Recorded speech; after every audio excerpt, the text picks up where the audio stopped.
Okay, so the story starts with Gnomeo, who looks like if Obi-Wan Kenobi joined the Blue Man Group, decides to challenge Tybalt to an IRL round of Mario Kart 64.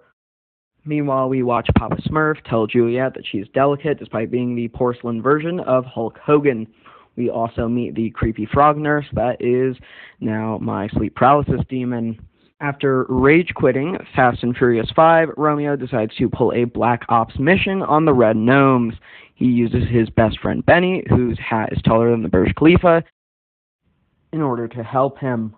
During the mission, Gnomeo falls in love with Juliet and decides to call off the vandalism. Mission failed.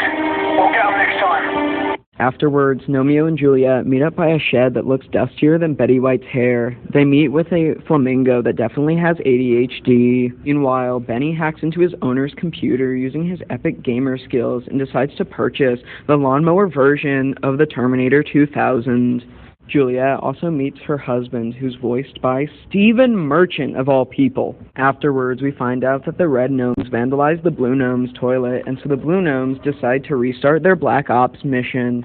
This proves to be a failure, as Juliet susses out Gnomeo before he can do any real damage.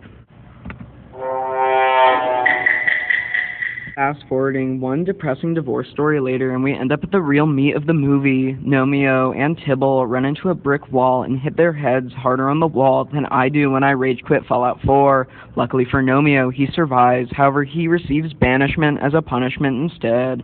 After being banished, Gnomeo decides to confess his life story to a statue of Shakespeare. Shakespeare tells him how this whole ordeal is going to end, but Gnomeo is determined to use his last totem of undying to return to Juliet. While this was all happening, Juliet got glued to her tower by Papa Smurf. But luckily for Gnomeo, his other friend, who looks like an off-colored Goomba, teams up with Flamingo Anna Zapata, and they track down Gnomeo. When he gets back to the garden, he finds that Terminator 2 has already begun, and the lawnmower has gained the sentience of your household Roomba.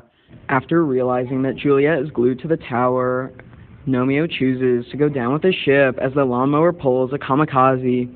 Both the Red and the Blue Gnomes mourn the loss of their royalty, while Stephen Merchant and the Frog almost certainly begin planning a communist takeover. All of a sudden, Gnomeo and Juliet emerge from the rubble, and they all live pippity-peppity ever after, because they're British.